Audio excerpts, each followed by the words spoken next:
Hello and good evening. תודה שאתה איתנו. Thank you for being here with us. Good evening, נחרוג everybody. מהרגלנו ונעסוק So, קצת בעניינים we're going מדיניים, to עוד deal לפני a little הפוליטיים. bit with אז קודם political כל אני issues רוצה להבין or קצת state איך אתה issues. תופס I'd את like to כל העניין understand הזה. אמנם what is your אתמול understanding קיבלתי of הודעה this לעיתונות entire thing. I שמינית את עומר received בר-לב לעמוד a notice that you בראש appointed הצוות Omer Bar-Lev המדיני-ביטחוני to של head מפלגת העבודה, the Labour אבל Party's ככלל, מאחר ואני עוקבת אחריך בכזו אדיקות, אני יוצא תחת הרושם שאתם Security בוחרים Political להניף קודם Committee, כל I have the את impression הדגל that you are החברתי choosing the והדגל social banner, הכלכלי ופחות את first of הדגל all, המדיני. the economic אז קודם banner, and כל, less so מדוע בחרתם the דווקא באסטרטגיה הזאת? political banner. Why did you go for this strategy? Well, first of all, this is what things look like from the outside in reality. I can say, first of all, good evening to Amos. I think that what INSS is doing is simply a drama in the ability of politicians and people to delve deeply into various issues. Since the primaries, I was in the audience for several times or on the podium, simply talking, learning. I think this is an asset to the security of the state of Israel. Perhaps you think that the public went towards the right. Oh no, it doesn't have to do with that. I'm meeting with Arab leaders in Arab countries, and I met with leaders in the United States and other places. Most of those meetings, of course, are not being reported upon.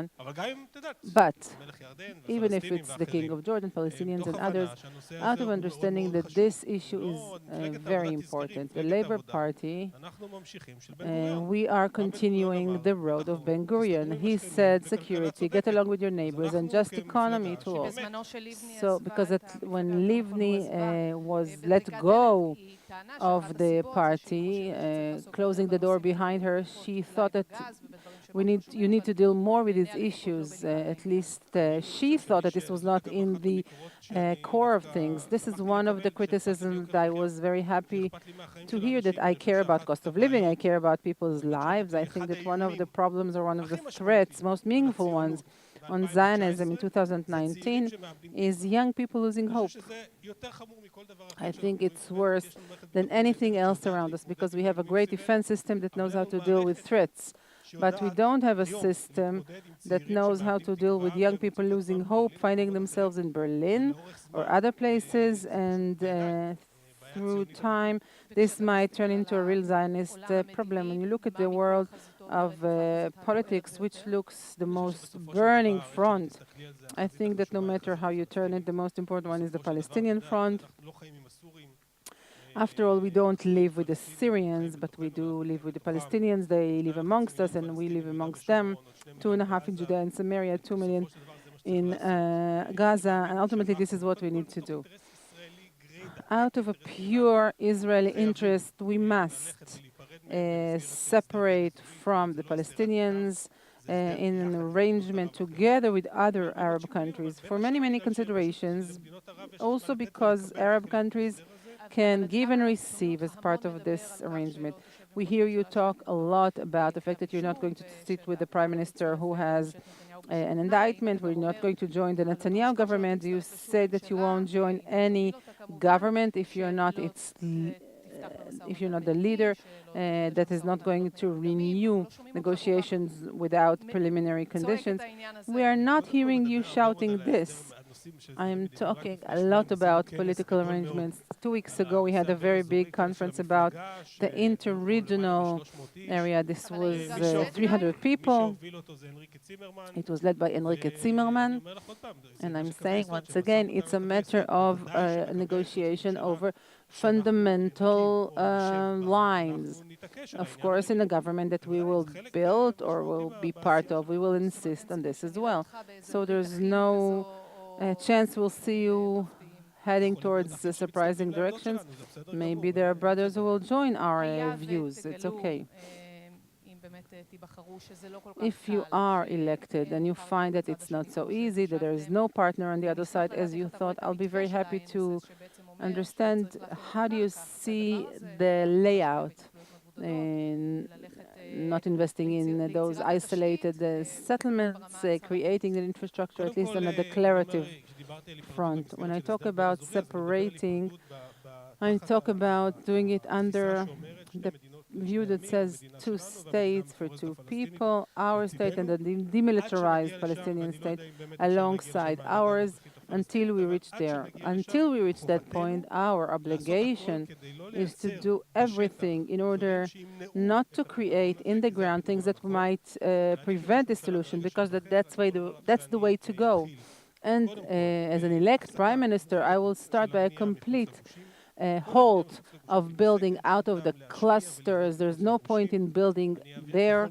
I'm going to try and pass C areas to the B area as much as possible, as long as there's no harm to our security. We're going to take many more steps to promote Palestinian economy and their quality of life. We have no additional assurance as a result of the Palestinian who wants to come and work and has to stand for 2 or 3 hours at the stop point. We could, if we have more power, we could ask for stopping of incitement on the Palestinian side and start the negotiation with more trust between the two parties and more hope. Just allow me this last sentence. He says, starting a negotiation based on the Trump plan, when the leaders are not meeting and there's no trust amongst them, this is going to lead nowhere. Prime Minister Netanyahu's thesis is that you can reach dramatic political achievements even if you don't make heads at the Palestinian field. We saw him in Chad. Maybe there is a breakthrough in the Saudi Arabia front. Do you think this is possible? First of all, look at facts. Chad, with all due respect, it is 12 million people. I don't know how many have internet or telephone, with all due respect to Chad. I was in one of the Gulf countries 2 months ago. I met with senior officials, and they said, we have no problem with you. We only have room for partnership around the Iranian issue. It is our mutual enemy, but we cannot move ahead with any practical move before you resolve the Palestinian issue. So this entire thing in Chad and dealing with everything else is only in order to cover up the fact that he's not dealing with the real issue, which is the Palestinian issue. It's okay. It's legal. The last time I looked into it. So let's talk politics. Chad politics? Well, there's quite a lot to say about Chad, but our evening is short. I think that most people here, when I look at them, the last time they heard about Chad before this visit was when they had the flag of Chad, when we collected all those flags when we were children. Well, the thing is, aren't you belittling the fact that Netanyahu has very good relations with India, Russia, Trump? What sort of relations do we have with Russia? Russia doesn't do a thing regarding the Syrian issue. Meetings, everything is fine, but ultimately you need to see results, and we haven't seen results for years. We have to talk at face value and see what really do we get there, not just these meetings. So let's go into politics. We diverted for a bit. I'm not going to allow you, he says. Would you like to congratulate the unification between Ya'alon and Gantz? I think that it's important, but ultimately Gantz and Ya'alon must decide. A very simple decision, that is, do they want to continue and commemorate Netanyahu's rule, or should we go together and win over Netanyahu? This is the real decision they need to make. By the way, you talked to both of them. Did you find them speaking with the same tone? Because I know that Ya'alon doesn't want to join the government. Well, I'm not going to discuss any of my personal meetings. I believe that we need a change regarding the political arena, the economic arena. It's in our hands. We can achieve it, but we cannot do it with a prime minister who has been sitting there for 10 years' time and doesn't want. So this entire dialogue of, on the one hand, saying we want to change, and on the other hand, saying I don't want to sit in the government, this is something I cannot resolve. Everyone now is for a limitation of 2 terms for the prime minister. But they go and join the 5th government of the same person. So decide, make up your minds. Either you're for it or against it. As far as I know from his speech, would say that he's not going to sit with the prime minister who has been indicted. It doesn't have to do with indictments, doesn't have to do with, it has to do with how do we wish to see the state of Israel. Do we really want to deal with the real problems, free ourselves from this political freeze, this mixture of politics and security, go back to handling our young people, our parents when they reach hospitalization, deal with things that regard the public. The investigations is not the issue. It has to be resolved, of course, and be over and done with. We're not the Attorney General. He'll decide. We have to talk essence. How do we bring back the values of the founders? Because ultimately, this is the real thing. This is why I'm in politics. It's not in order to decide if there's an indictment or a hearing or in this level or that level. That's not the thing. The idea is the road, the way to go. We touched a little bit upon the challenges that Israel is facing. We're going to see a joint list with two former chief of staff of the IDF. Citizens who look from the side could say a lot of experience is withheld in this party, so why choose the Labour Party? An excellent question. By the way, I remind you there are three chiefs of staff, the one that is currently serving. The State of Israel has a chief of staff, a current one. He is right now in the army, in the IDF. That's the real thing. So you think that we can complete this election campaign without a meaningful person from the security arena? We have Omer Bar-Lev, we have our own figures, we have Amir Peretz, who was Minister of Defense, and Iron Dome is due to Amir Peretz, although he was not Chief of Staff and he was only a minor officer in the army. We know how to deal with defense, we know how to deal with politics and the social, economic issues without a former Chief of Staff. Do you see a larger unification? I'm all for it. I think that the fact that there are three large parties in the same bloc, it's not going to contribute to our ability to win. And so we're still trying to see what can we do about that. I'm all for it. But as I remind you, we were here before everybody else. Ours is not a new party. Well, politics is not always just. I'm just reminding everybody of this fact. I didn't build a new political party. I joined one, believing that ultimately, after all the noises subside, the Labour Party is the aircraft carrier of this camp, and the Labour Party is going to lead. And still, with the very short time span that has gone by, you talk about unities, about a bloc. So maybe separating from Livni was too rash.